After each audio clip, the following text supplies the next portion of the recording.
You know, if it comes to that, I can always adopt you. Oh, hello! Oh. You're watching the Armstrong and Miller show here on 4, Channel 4.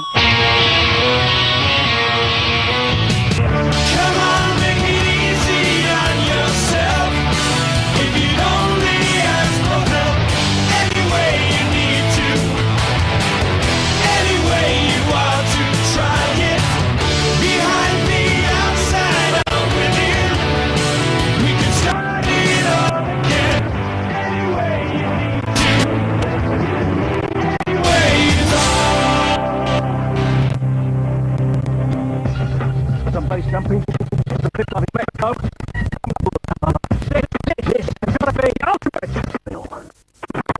Okay, lads, let it go! What a buzz! Excuse me. Hello there. Excuse me. Excuse me. On a scale of 1 to 10, with 1 being likely and 10 being unlikely, what do you think the chances are of me getting a full-time job?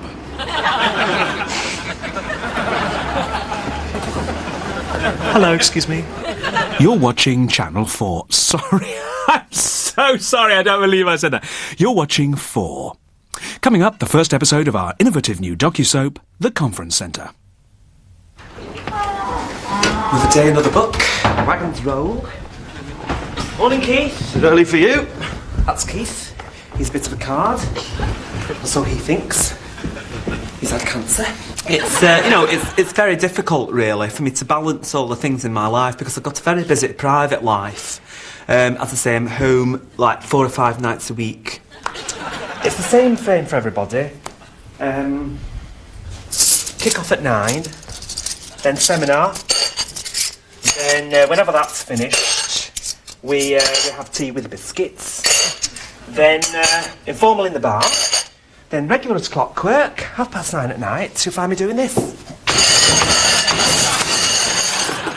That woke you up, didn't it?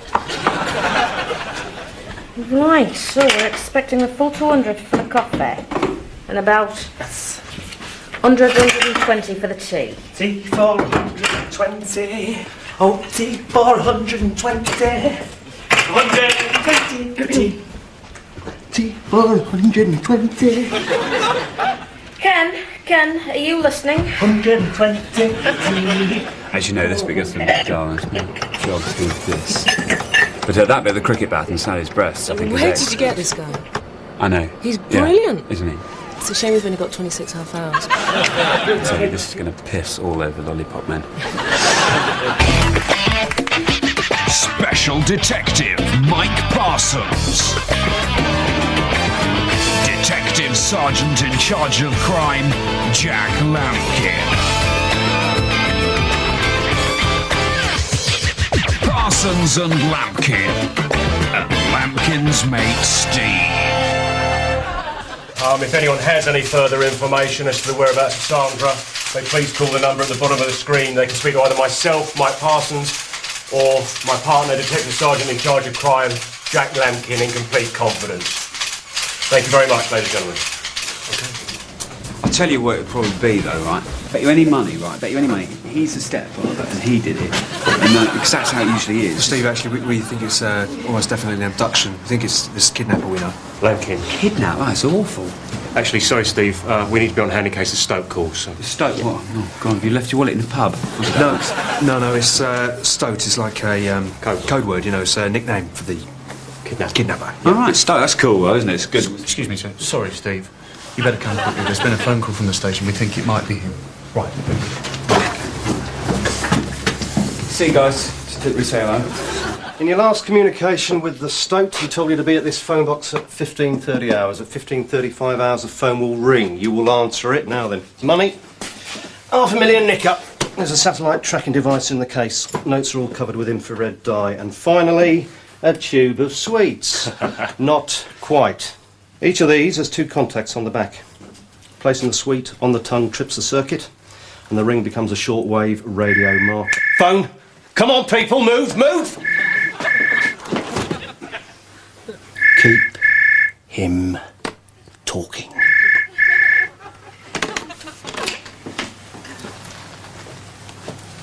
Parsons. Yes? Uh-huh. Yes, he is. OK. Steve, it's for you. Some bloke called Eggy. If you're enjoying Armstrong and Miller, why not try one of our specials? Choir of sardines up on a sprout charge. Armed sea bass with a dill moustache. Angry John Dory in a caramel vest. Just writing up the menus for this afternoon. Lots of people don't understand how much time it takes me to complete this. Here is the menu for Tuesday. Eh? Where are you going? Wait! I pissed myself. Oh, fuck, I've pissed myself. Piss. I've pissed. I'm very pissed up. I've pissed myself. Come on.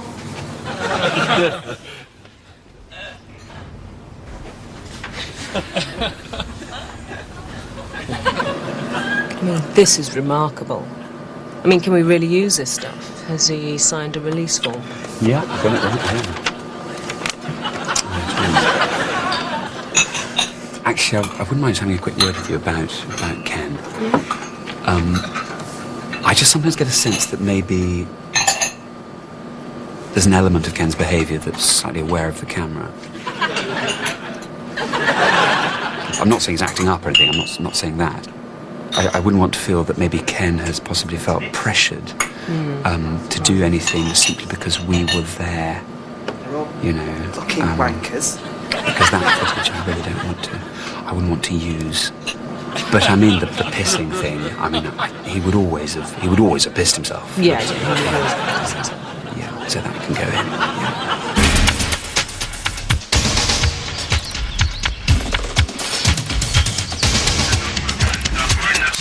All right, lads, listen up. In exactly 4 minutes' time, Special Detective Parsons will be approaching this phone box 2 miles up the road.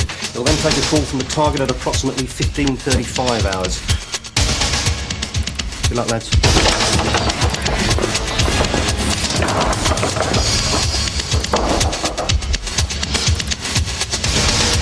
It's only too many of those. Bad for your teeth. So they're bad for someone's teeth. Someone who abducts little girls, that is. Yeah. Hang on a minute, is Steve coming? Why? Is that a problem? Well, Stokes said something about just being on my own and everything. Well, I'm sure it's fine. I mean, I could tell him to wait in the car, isn't it? No. Actually, I'm going to have to say this. Look, Steve's a lovely bloke, don't get me wrong. You know, and it's always good having him around. It's just that we have to remember sometimes that we are professionals, and I'm actually going to have to answer that in a minute. You know, it's fine that he's come along today, but I think just sometimes maybe we should think about just doing the job with just the 2 of us. Sure. Yeah, end of. Yeah. Well, I feel better for saying that. You know. Right, here goes. Hello? Try 1471. Wow! Just the height of the streaker, number 3 band Norway now, and all of the time. We know we're having crazy times over here right now in England, and we're always forgetting you guys are about 1 year, 2 years behind the Norway music scene. That's right. Every time we play over here, there's this one tiny group of guys. They're just going Winkies. But no, it is long time since I played with Winkies, and I never played with Tvet. This is a band I have not heard of. Well, the Sagovich, by which I mean Sally, has just informed me that apparently there was some confusion over the seating in the plenary session. And everyone hates my guts, apparently. So, I've packed away the biscuits, filled out the menus, and so for probably the last time. Nobody could have seen this coming. I mean, we're program makers, not gods. No, I mean we're there to observe, and we can't interfere with events just for the sake of the program. Where is he? Well, he's in hospital, obviously, at the moment. Is it far? Yeah, but I've booked a guest house for you and the crew. I'm determined to show them what I'm made of, so I'm going like a steam hammer. Thank you, Catherine, darling. And then suddenly, from nowhere, I'm in the Vinegar Strokes, and I came all over Jenny's face. No one knew where to look. Jenny, quick as a flash, starts to rub it in on her boobs and tummy. She was brilliant, you know. Then, of course, the camera's coming around for my pop shot. I've got absolutely nothing left. But as is ever the way with these things, from somewhere I summoned something, managed to cough and spit on the old arse. Of course, they called cut and we all just fell about. Nowadays, of course, I'd be out of my ear, but those are the times when porn was still a fun business to work in. You ready for us now? Yep. Coming, Matthew.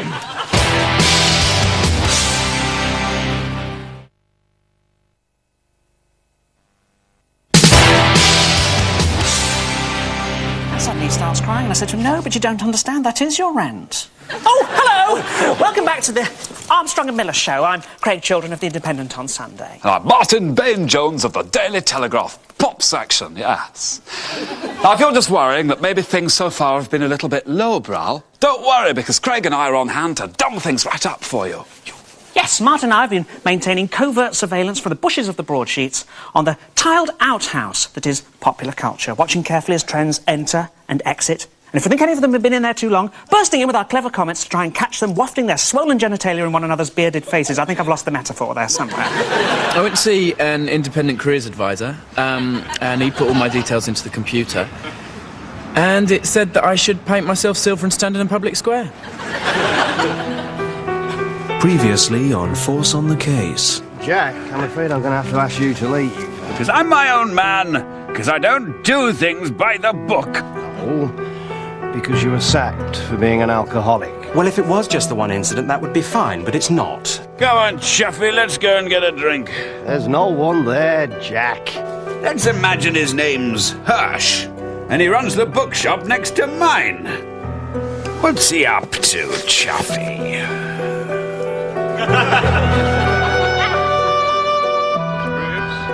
Slightly though.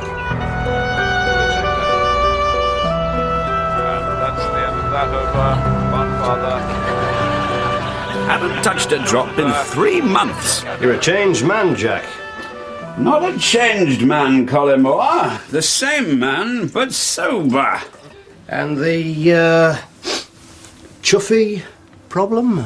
I like to go with my hunch, and sometimes that's a lonely place to be. But when the only person who'll give you the time of day is an imaginary man in a train driver's hat called Mr. Chuffy, then it's time to take a look at the bigger picture. I'm sure you didn't come here just to inquire after my state of health. Let me show you something. What is this? It was found next to the body of one David Harvey 2 days ago. Murder? We're not sure. The Harvey family was famous in 17th century Cambridge for nothing more than the Harvey murders. Both Sir William and his son Sir Richard were murdered in cold blood. Neither murderer nor motive was ever found. However, this symbol was discovered next to both of their bodies, and again 300 years later next to the body of a certain David Harvey. Someone somewhere's digging up the past. But why? I'm gonna go for a walk, clear my head. If you're still enjoying Armstrong and Miller, or perhaps there's just not much on the other sides, why not try another of our specials, such as Foal of Rabbit in pastry leggings, Crisis of Pork in a fennel sauna, Tambourine of Venison in a polenta car. Charlie, pint of Hyams, please. Whatever you're having.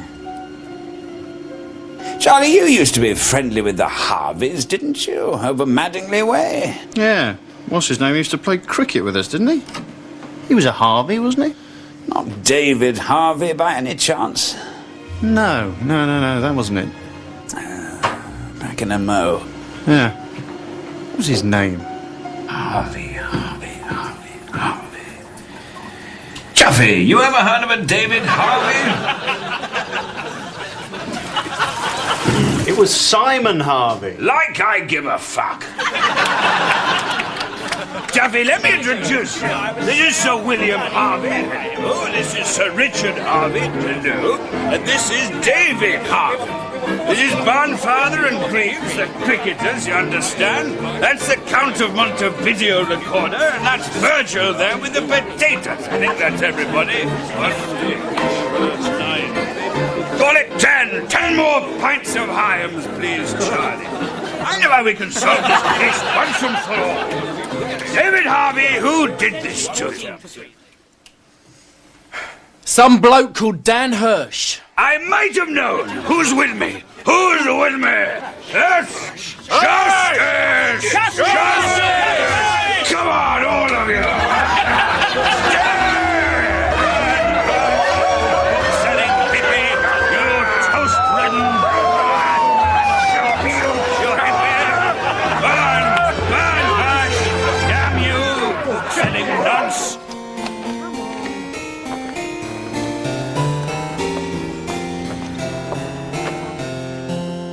Hello, I'm Brian May, and this is my house. You're probably surprised at how short I am. Actually, everyone in the 20th century was much smaller than people today. I'm 5'10", and that's with my distinctive hair. But there are lots of more surprises in store as you enjoy the Brian May experience. Of course, before I was a scientist, I was already quite well known as a musician. I wonder if any of you know the name of the music band I played with. Was it the Queen? Yeah. Interesting historical point, actually. The name of the band was actually quite simply Queen. Like to see my kitchen? Here are my children. This is my beautiful wife, Anita Dobson. I know. Scary, isn't it? They're currently enjoying the breakfast meal. Traditionally, fried slices of pork and hen's eggs washed down with a warm mug of whiskey. I'll see you later, Anita. See you, darling. Just like to lead on out of the vestibule. I can take you onto the solarium from there. Yeah, we actually think that's a genuine recording of Dobson's voice, that. Really? Yeah. On its own worth more than the whole place put together. Gold dust. Still with us? Then why not try another of our specials, why don't you? Scratch of lamb in a cranberry and brandy relationship. Felon of veal on a parsley motorbike in a mint church. Hit of salmon with shoe breasts. Hey, Brian. Shall we write some songs? It's Freddie Mercury, the lead singer from Queen. We'd spend every morning coming up with licks on my axe.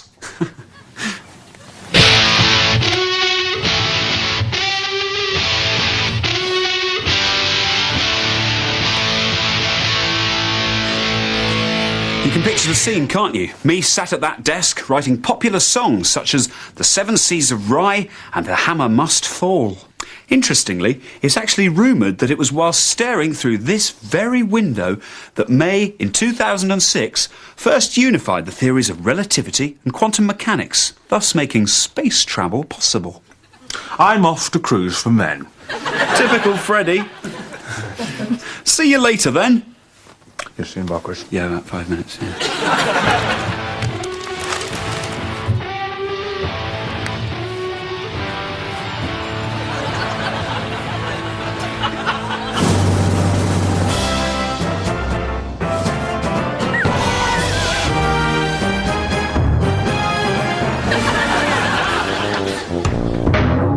How about that?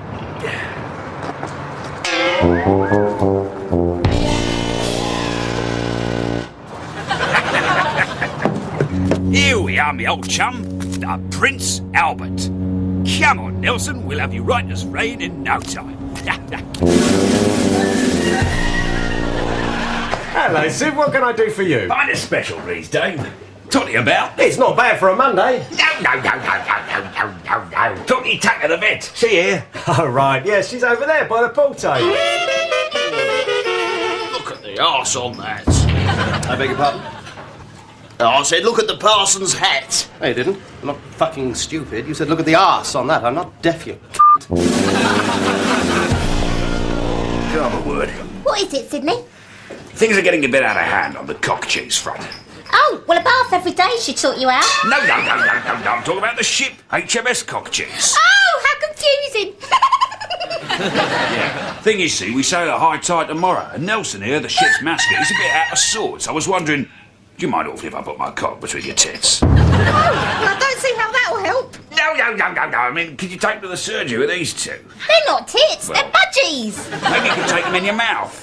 Oh, I can't, Sydney. The mouth is off the road at the moment. I came by bike. How about straight fuck? I've only just come ashore and I said to myself, I'm not going anywhere until I've got my lips around a lovely foamy head. Yeah. Oh, it's amazing how much you can swallow when you're thirsty. Yeah? Oh, I say, don't give me those to the pound. Right, fuck it. You don't get many of these either. Last call for our specials trolley. 3-day squirrel bender with a rocket and parmesan DJ. Scuffle of otter inside a pastry Richard Gere. Kidney Bristol with lemon bruising and gay hair. Mick has been at Foonplatz Treatment Centre in Oslo for 3 weeks. He is now coming fully to terms with his caffeine addiction. But if the group was gentle with him in the first few sessions, they are now really letting him have it. Tell us something you achieved when you were using. I don't know. We had a band, Streaker. Maybe you've heard of them. Yeah, Mick, you played me one of your albums a couple of days ago, and I have to say it was appalling. It was very bad music. Thank you, man. Thank you for being so honest. It was just one of the worst things I've ever heard. Completely unoriginal. You know, you seem to be stuck in some permanent 80s Euro rock cliché. I think what Askir is trying to say is that when you accept your addiction, that your music can then move on. Isn't that right, Askir?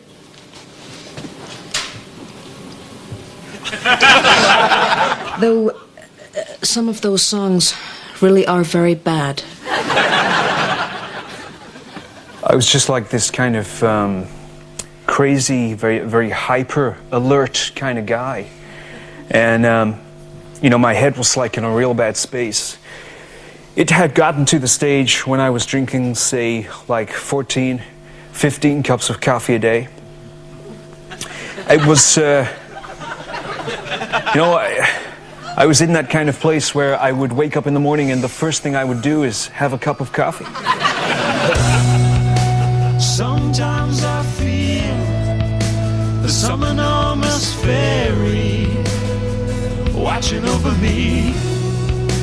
If I stoop to kiss those dark roasted demons, she tries my lips.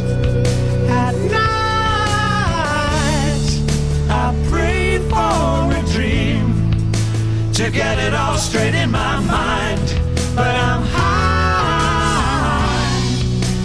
wide by the beam, one day at a time.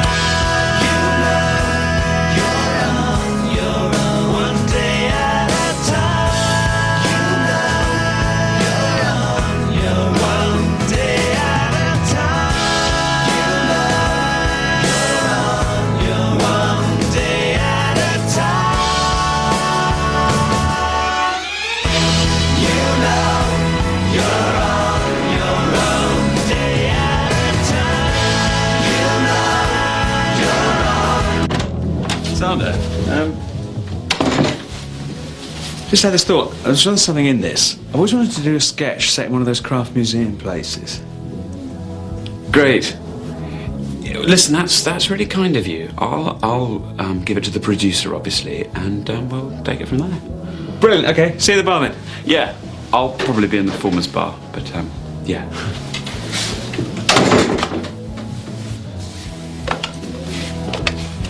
Stuart, yeah, he's just left.